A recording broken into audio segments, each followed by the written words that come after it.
की हड्डी में एक गांठ आ गया जिसकी वजह से मुझे चलने में दिक्कत होती थी। तो जब आप कराटे खेलते हैं तो आपके लिए आपके हाथ और पैर ऑब्वियसली बहुत ज़्यादा मायने रखते हैं क्योंकि आपको किक बहुत करनी होती है और पंचेस स्विंग करने करना होते हैं। होता है। मैं उस वक़्त ऐसा हो गया था जैसे कि एक नया बच्चा जो पैदा होता है वैसा हो गया था क्योंकि इस तरीके की बीमारी में आपको क्या कहते हैं यूरिन का कंट्रोल चला जाता है, ब्लैडर एंड बॉवेल जो कंट्रोल होता है वो बिल्कुल चला जाता है। तो कब आपको यूरिन पास हो जाएगा इसका आपको कोई इल्म नहीं होता है।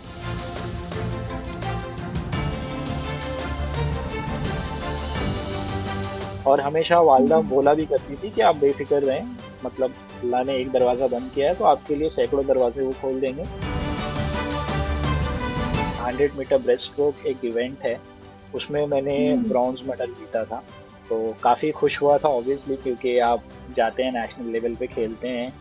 अब इस वक्त आकर के ये सोचता हूँ कि motivation will kill you, only hmm. Consistency and discipline will help you to grow. आदाब, मैं हूं आपके साथ अरसला खान और आवाज द वॉइस देखना शुरू कर चुके हैं। तो कहते हैं ना कि जिंदगी में सबसे बड़ी जीत वो होती है जब इंसान अपने हालातों से नहीं बल्कि अपने डर से जीत जाता है।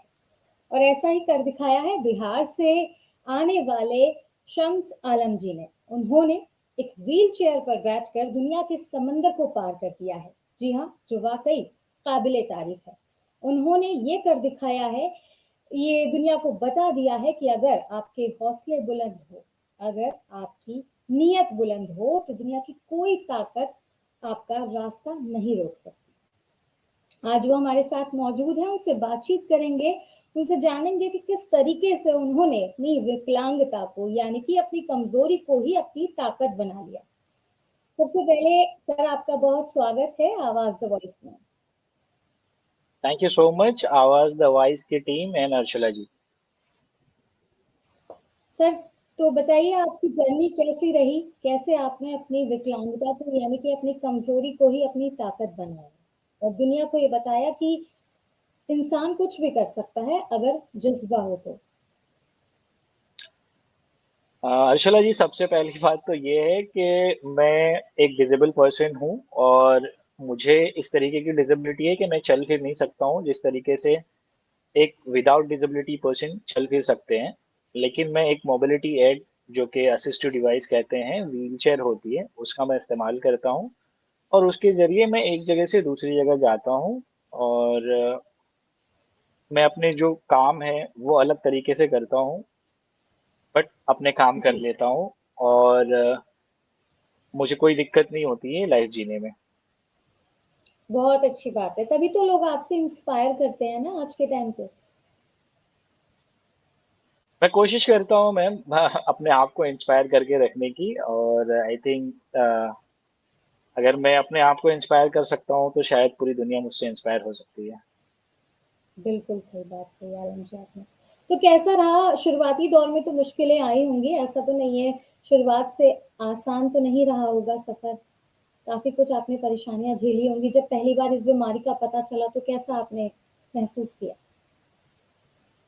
फिर ऑब्वियसली जब आपको डिसेबिलिटी नहीं रहती है, विदाउट डिसेबिलिटी पर्सन हैं आप, और अचानक से जब आपको डिसेबिलिटी हो जाती है तो किसी भी इंसान, चाहे वो कितना भी उसका मनोबल क्यों ना बड़ा हो, अ, आदमी एक बार सोचने पे मजबूर होता है कि ये क्या हो गया उसकी ज़िंदगी में। और ये सब कुछ मेरे साथ भी हुआ, वो दौर मेरे साथ में भी आया और मैं भी डिप्रेस हुआ। मुझे भी ऐसा लगा कि क्या हो गया, अभी तो मेरी इंजीनियरिंग की पढ़ाई कंप्लीट ही होने वाली थी कि अचानक से ज़िंदगी में इस तरीके का रद्दोबदल आ गया और पूरी लाइफ शैटर हो गई एकदम।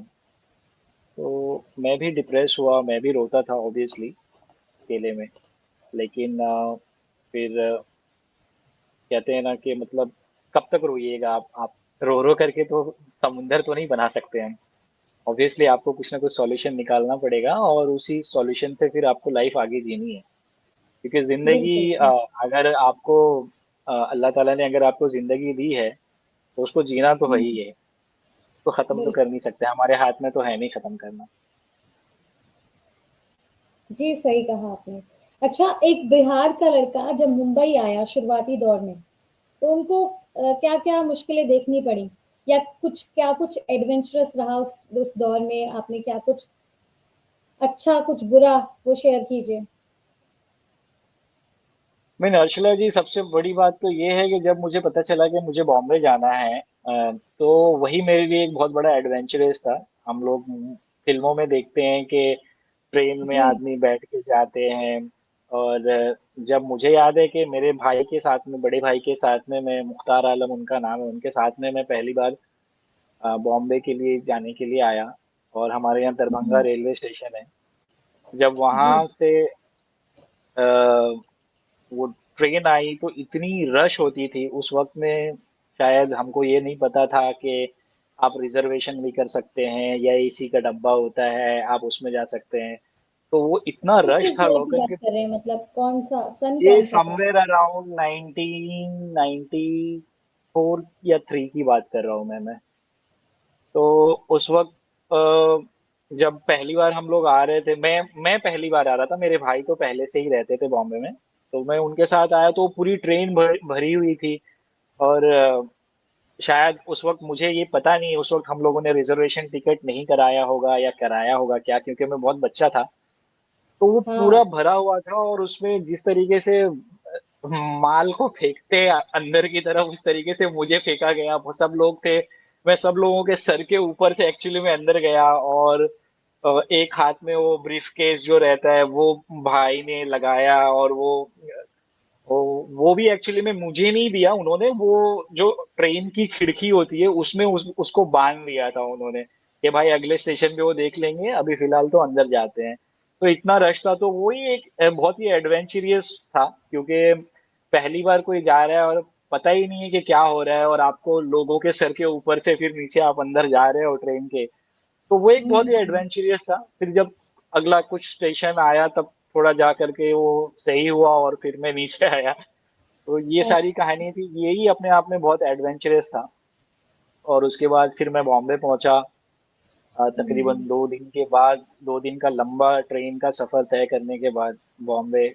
और फिर वहाँ बॉम्बे में हम लोग बाइकला करके एक जगह है मुंबई में, वहाँ हम रहना स्टार्ट किए। तो ऑब्वियसली मैं गांव से आता था तो मेरी लैंग्वेज का एक अलग बोलने का तरीका था उस वक्त। और बॉम्बे का लैंग्वेज बोलने का तरीका एक अलग है। तो वो सही है। था बॉम्बे में, काफी दिक्कत थी वहां पे। बट उसके बाद हम्म। आहिस्ता आहिस्ता चीजें होते गई और फिर हम एडजस्ट होते गए। फिर वहीं पे शुरुआती दिनों में Mominpura municipal Urdu high school है बाइकला में, वहां से मैंने मेरी पढ़ाई शुरू की। और इस तरीके से तो मेरा सफर शुरू। स्कूल दौर में आलम जी, और स्कूल दौर में आपने अपनी पढ़ाई के साथ कैसे मैनेज किया? क्योंकि जब किसी का एम होता है तो हम उसके लिए फाइट करना शुरू कर देते हैं। तो आप शुरू से ही, आपका एम था कि मैं स्विमर बनूंगा, और सीखा भी आपने, तो उसके लिए कैसे फाइट किया, वो कितना मुश्किल रहा? नहीं अर्चना जी, देखिए स्विमर्स का जहां तक सवाल है, वो तो एक बहुत ही नेचुरल चीज है, कुदरती तरीके से। अभी हम्म। आज की अगर हम बात करें, आज भी हमारे यहाँ बिहार के मधुबनी इलाका जो है, जो नेपाल से नजदीक है, वहां पे बाढ़ आया हुआ है। तो हम्म। मैं अभी फिलहाल गांधीनगर गुजरात में हूँ, लेकिन आज के दिन भी अगर आप देखें तो बिहार में बाढ़ आया हुआ है। नदी जो है वो पूरी फुल हो चुकी है। लोगों के जो खेती बाड़ी है उसका बहुत सारा नुकसान हो चुका है। और नेपाल से पानी बहुत ज्यादा आता है, तो लोगों को अपनी जान बचाने हम्म। के लिए वहां पे स्विमिंग सीखना पड़ता है। और ये वहाँ के हम्म। ज्यादातर लोगों को, 99% लोगों को स्विमिंग आती है, चाहे वो मर्द हो, औरत हो, बूढ़े हो, बच्चे हो, कोई भी हो। क्योंकि उनको अपनी जान बचाना एक बहुत इंपॉर्टेंट चीज है। हर कोई अपनी हम्म। जान बचाने के लिए ये सीखता ही है। तो वो बहुत कुदरती हम्म। तरीके से, और तो मेरे आपने गांव में ऑब्वियस। जी। मैनेज कर लिया, और पहले से ही, मतलब उसके पीछे हाँ कोई जी, हाँ रीजन जी, था? ये तो बहुत पहले से ही, क्योंकि हम्म। हमारे यहाँ 3 नदी है और एक पोखर है, मेरे हम्म। घर के बाजू में तालाब है। तो आप समझ सकती हैं, तो कुदरती तरीके से बचपन से ही मुझे स्विमिंग आती थी। बट ये नहीं पता था कि स्विमिंग का एक खेल भी होता है बाजाब्ता तरीके से, और हम्म। इसको मतलब नेशनल या इंटरनेशनल लेवल पे खेला जाता है, ये आइडिया नहीं था। हाँ, जान बचाना है इसलिए तैराकी आना चाहिए, ये पता था। और जब आपको पता चला कि आपकी सर्जरी के बाद आप नहीं चल पा रहे हैं, तो वो मोमेंट आपके लिए कैसा रहा?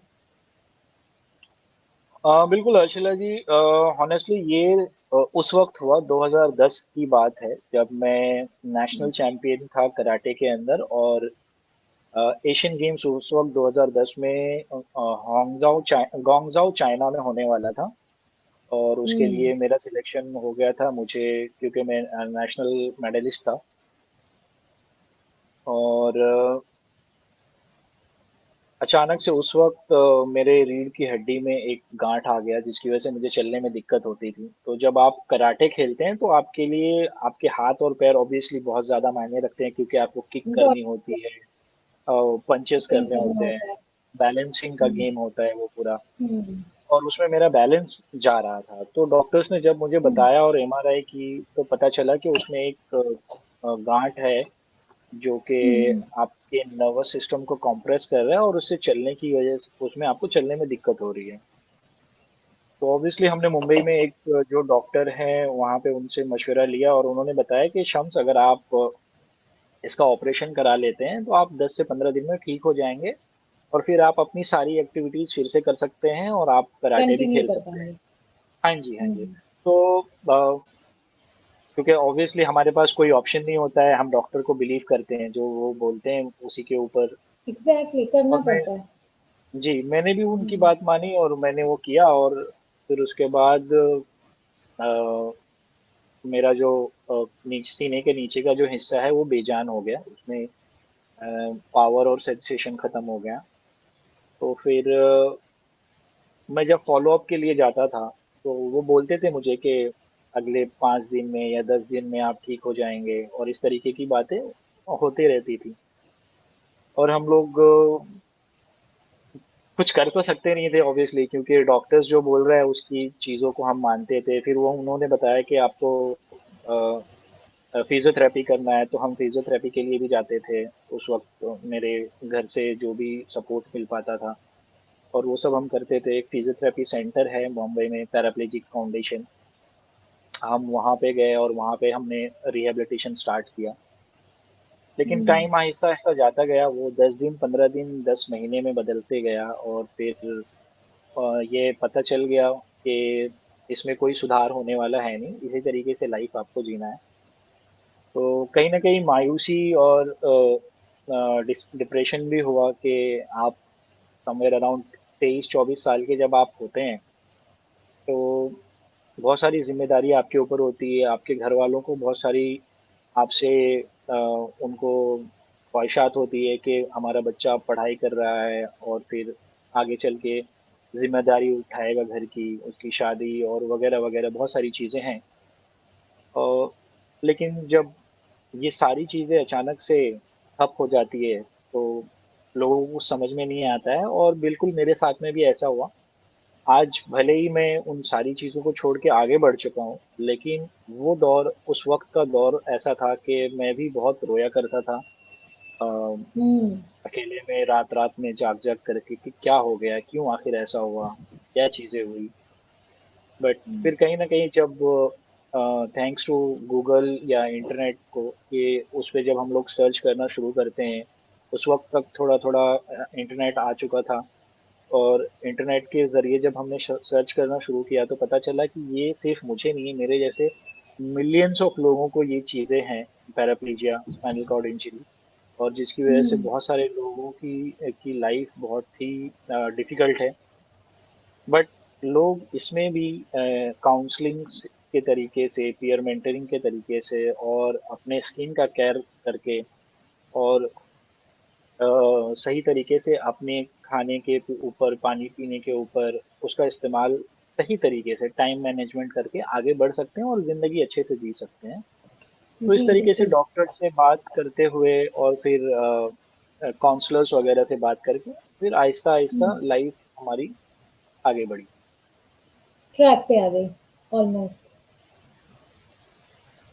बाकी इसके अलावा जैसे आपने घरवालों की बात की, मायूसी की बात की, तो अक्सर ऐसा होता है जब हम मायूस होते हैं, आलम जी तो आप मेरी बात से एग्री करेंगे, तो हमारी मायूसी का सहारा हमारी माँ होती हैं और आपकी मम्मी का और आपका बॉन्ड भी काफ़ी अच्छा है, आपने बताया कि आपकी माँ ने काफ़ी आपका हौसला अफ़ज़ाई किया। उन्होंने कहा कि बेटा अगर एक दरवाज़ा बंद होता है तो 100 खिड़कियाँ खुलती हैं। तो अम्मी-अब्बू का रोल कैसे आप अपनी जीवन में देखते हैं? बिल्कुल, अर्चला जी, आई थिंक इस तरीके का जब माहौल होता है और जब कोई हुँ, लड़का या कोई लड़की के साथ में इस तरीके की बीमारी आती है, तो सिर्फ वो लड़का या लड़की ही इसमें मुब्तला नहीं होते, बल्कि पूरा खानदान, पूरा घर, उसके दोस्त, अहबाब सब लोग इसमें डूब जाते हैं। फाइनेंशियल हुँ, क्राइसिस तो होता ही है, उसके साथ-साथ ज़हनी सुकून भी छिन जाता है, क्योंकि सारे लोग इसमें इन्वॉल्व हो जाते हैं। और मैं उस वक़्त ऐसा हो गया था जैसे कि एक नया बच्चा जो पैदा होता है वैसा हो गया था, क्योंकि इस तरीके की बीमारी में आपको क्या कहते हैं, यूरिन का कंट्रोल चला जाता है, ब्लैडर एंड बाउल जो कंट्रोल होता है वो बिल्कुल चला जाता है। गॉल तो ब्लैडर। आपको, हाँ, तो कब आपको यूरिन हुँ, पास हो जाएगा इसका आपको कोई इल्म नहीं होता है। एग्ज़ैक्टली। तो उस वक़्त मेरी वालिदा जो थी वो मेरे साथ में रहा करती थी, क्योंकि 24/7 किसी न किसी को वहाँ पे रहना ज़रूरी है, क्योंकि मेरे साथ में कब क्या होगा मुझे इसका कोई इल्म नहीं था। तो मेरी वालिदा रहती थी और वो ये सब चीज़ करती थी मुझे। और मैं उनसे पूछा भी करता था कि अम्मी, मतलब मैं इतना बड़ा हो गया हूँ और आप ये सब करती हैं, आप आपको मतलब कैसा अच्छा नहीं लगता होगा? तो वो कहती है कि नहीं, शायद मैंने बचपने में आपके लिए इतना नहीं किया था, तो अल्लाह ताला ने फिर से मुझे मौका दिया है और अब मैं आपके लिए ये सारी चीज़ें कर पा रही हूँ। तो काइंड ऑफ के एक माँ ही ऐसी हो सकती है जो इस तरीके की चीज़ 23-24 साल के बच्चे के साथ में अ, माँ ही ऐसे कर सकती है। बाकी मुझे लगता नहीं कि कोई और इस तरीके की चीज़ें आपको 24/7 करे, ऐसा मुश्किल है। और हमेशा वालिदा हुँ, बोला भी करती थी कि आप बेफ़िक्र रहें, मतलब अल्लाह ने एक दरवाज़ा बंद किया है तो आपके लिए सैकड़ों दरवाज़े वो खोल देंगे। और वैसा ही हुआ। और आजकल अब जब मुझे उनकी बातें याद आती है तो अल्हम्दुलिल्लाह मुझे अच्छा लगता है कि हाँ, वो जो कहती थी वो सही कहती थी। हुँ। बिल्कुल सही कहा आपने, ऐसी ही चीज़ें होती हैं जो फैमिली में काफ़ी लोग होते हैं, सपोर्ट करते हैं जब हमारा बुरा वक़्त होता है, तो पूरी फैमिली डिस्टर्ब हो जाती है, इसमें कोई दो राय नहीं है। वेल आप इतना आगे बढ़ चुके हैं अपनी लाइफ़ में, इतना अच्छा अपने आप को रिप्रेज़ेंट कर रहे हैं आज के दौर में और आप बार-बार अपने कोच का भी ज़िक्र करते हैं कि आपके वो रोल मॉडल हैं, उन्हें वो आप अपना आइडल मानते हैं, बताते हैं कि राजा राम नाम है उनका, उन्होंने काफ़ी आपका सपोर्ट भी किया, तो उनके लिए क्या कुछ कहना चाहेंगे? बिल्कुल, अर्शला जी, मैंने आपको जैसे बताया कि स्विमिंग मुझे नेचुरल तरीके से आती थी, लेकिन होता है आती ना थी। कि हर चीज़ की एक टेक्निकलिटीज़ होती है, कि टेक्निकल किस तरीके से टेक्निकल नॉलेज जो होना है वो, प्रोफेशनल तो वो चीज़ें जो राजा राम होती हैं। घाट सर जो हैं, बॉम्बे में रहते हैं वो। और उनका उनसे मुझे मुलाकात पैराप्लेजिक फाउंडेशन के एक प्रोग्राम में हुई। और उन्होंने बताया कि आप बिल्कुल स्विमिंग कर सकते हैं और इसमें अ, आप अपने मुल्क को रिप्रेजेंट कर सकते हैं और खेल सकते हैं, पैरालंपिक्स होता है। तो ये उनका बहुत बड़ी योगदान है उनका मेरे लाइफ में, कि उन्होंने मुझे टेक्निकल चीज़ें बताई हुँ, हुँ। और किस तरीके से वो जो एक ख्वाब था, जो ख्वाब एक बुझ सा गया था, उसमें फिर से उन्होंने चिराग डाला और रोशन किया उसको, और बहुत उस खूब। तरीके से फिर आगे बढ़ा। हुँ। तो उसके अलावा जैसे आपने जब पहली बार स्विमिंग किया प्रोफ़ेशनली मतलब नेशनल लेवल पे जब आपने किया होगा, काफ़ी लोगों के सामने, तो उस टाइम कैसा एक्सपीरियंस रहा? उस टाइम आपको कैसा लगा? मतलब मुझे याद है, मेरा जो पहला स्टेट चैंपियनशिप हुआ था वो पुणे में हुआ था, और फिर उसके जी, बाद मैं नेशनल चैंपियनशिप के लिए चेन्नई गया हुआ था। वहाँ ओके। चेन्नई में स्पोर्ट्स डेवलपमेंट अथॉरिटी, वेल्लेचेरी एक स्विमिंग पूल है। हम आईआईटी हुँ, हुँ। मद्रास में रुके थे वहाँ। तो सबसे बड़ी बात तो ये है कि स्पोर्ट्स के ज़रिए आपको बहुत सारी जगह जाने को मिलता है, बहुत सारी चीज़ें एक्सप्लोर हुँ, करने को बिल्कुल, मिलता है, बिल्कुल। बहुत सारे अलग-अलग लोगों से मिलने को मिलता है। तो जी, वो भी जी। बहुत अच्छा लगा। और मैं वहाँ पे जाकर के सबसे पहले, मतलब मैंने 100 मीटर ब्रेस्ट स्ट्रोक एक इवेंट है, उसमें मैंने हुँ, ब्रॉन्ज मेडल जीता था। तो काफ़ी खुश हुआ था ऑब्वियसली, क्योंकि आप जाते हैं नेशनल लेवल पे खेलते हैं कई सैकड़ों लोग रहते हैं, उसमें से जब आप जीतते हैं तो बहुत अच्छा लगता है। और वहां पे जाकर के मेरी हिम्मत काफी बढ़ी, और उसके बाद फिर मैंने पीछे मुड़ के नहीं देखा। बहुत बहुत अच्छी बात है। अच्छा, और कौन सा स्पोर्ट्स है जिसे आप बहुत लाइक करते हैं? आई मीन मैं पहले से ही मेरी डिसेबिलिटी से पहले मैं मार्शल आर्ट्स में बहुत अच्छे से करता था, और मुझे अभी भी बहुत पसंद है। मैं व्हीलचेयर कराटे भी कई दिनों तक किया हूँ और करता भी हूँ, दो अभी तक ये प्रोफेशनली मतलब ऑफिशियली नहीं है बड़े लेवल पे, इलाइट लेवल पे। लेकिन उसके अलावा हम्म। मुझे बैडमिंटन बहुत अच्छा लगता है, मैं बैडमिंटन खेलता हूँ। उसके बाद व्हीलचेयर बास्केटबॉल मैं खेलता हूँ।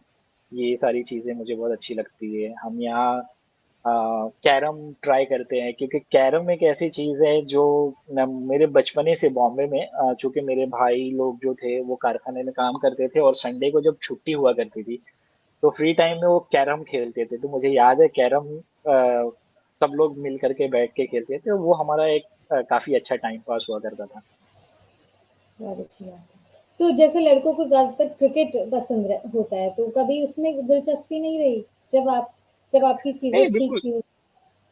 क्रिकेट क्रिकेट मैं खेलता था, बिल्कुल। मैंने क्रिकेट अपने गांव में बहुत क्रिकेट खेली है। और क्रिकेट का एक वाकया हम्म। मुझे याद है कि गांव में जब हम्म। गांव में जो हमारा आम का बागान होता है तो मोस्टली हम लोग उसमें खेलते हैं। तो मुझे याद है हम्म। कि आम के पेड़ पे मैं बैठा हुआ था, और मेरे कुछ दोस्त जी। बैटिंग कर रहे थे, और मैं अपोजिट में बैठा हुआ था।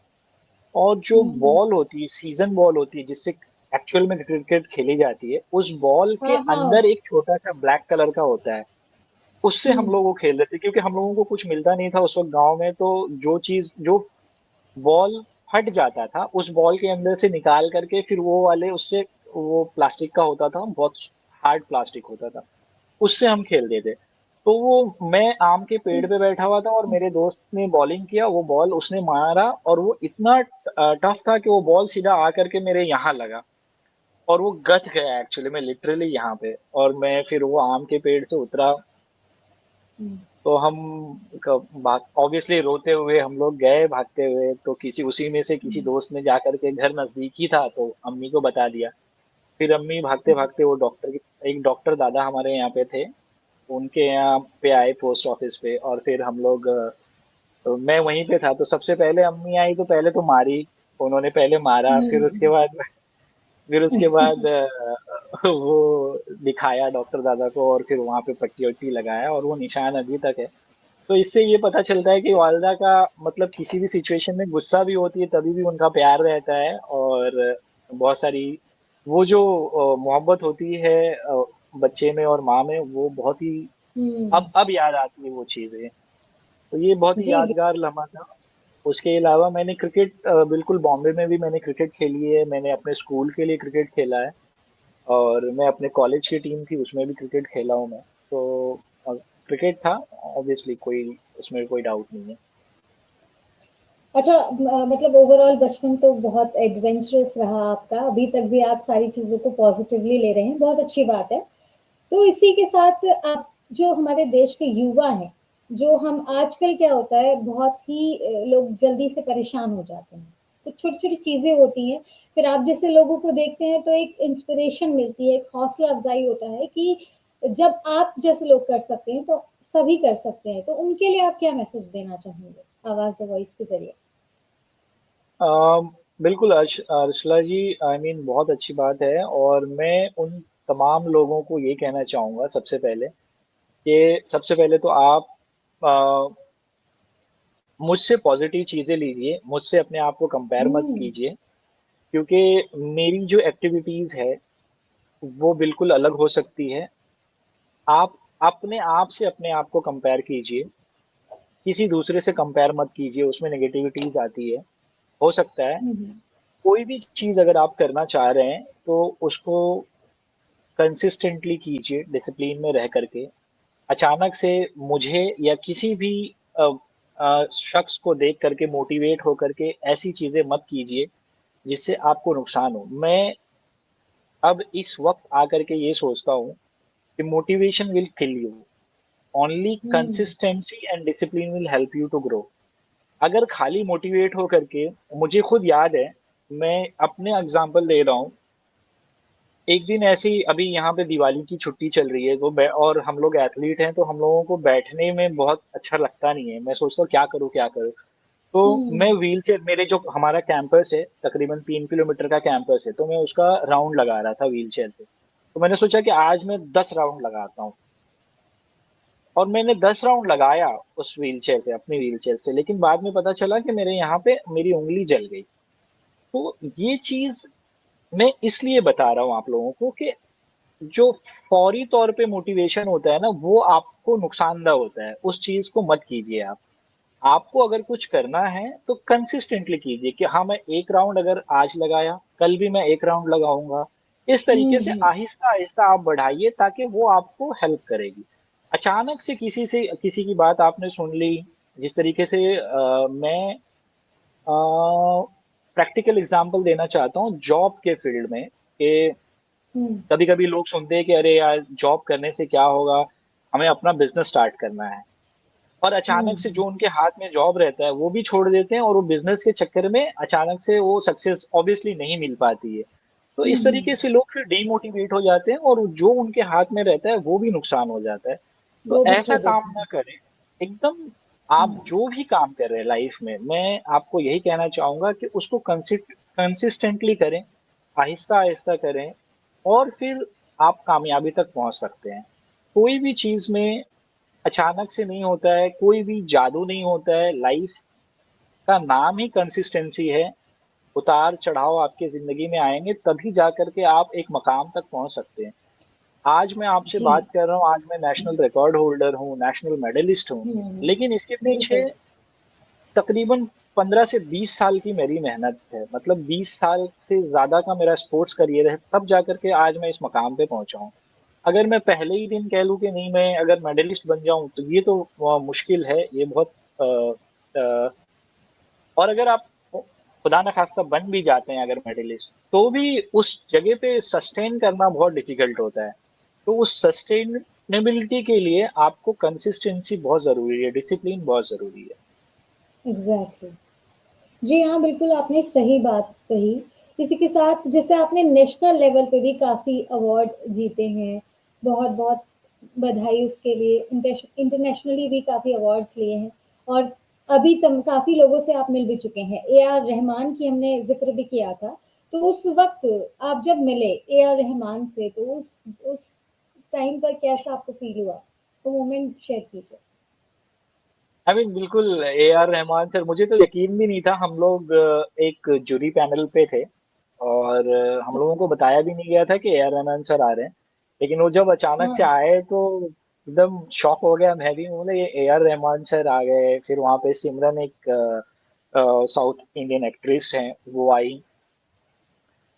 बट जब उनके साथ हम टेबल पे बैठे और बातें शेयर हुई बहुत सारी चीजों में, मुझे तब ये एहसास हुआ कि मतलब वो इतने ग्राउंडेड पर्सन है कि वो हम लोगों की बात सुन रहे थे, और वो हुँ, हमारा पर्सपेक्टिव समझने की कोशिश कर रहे थे कि फिल्म इंडस्ट्री में वो बहुत एक्सपर्ट है, हम लोग मतलब हमारी लाइन अलग है।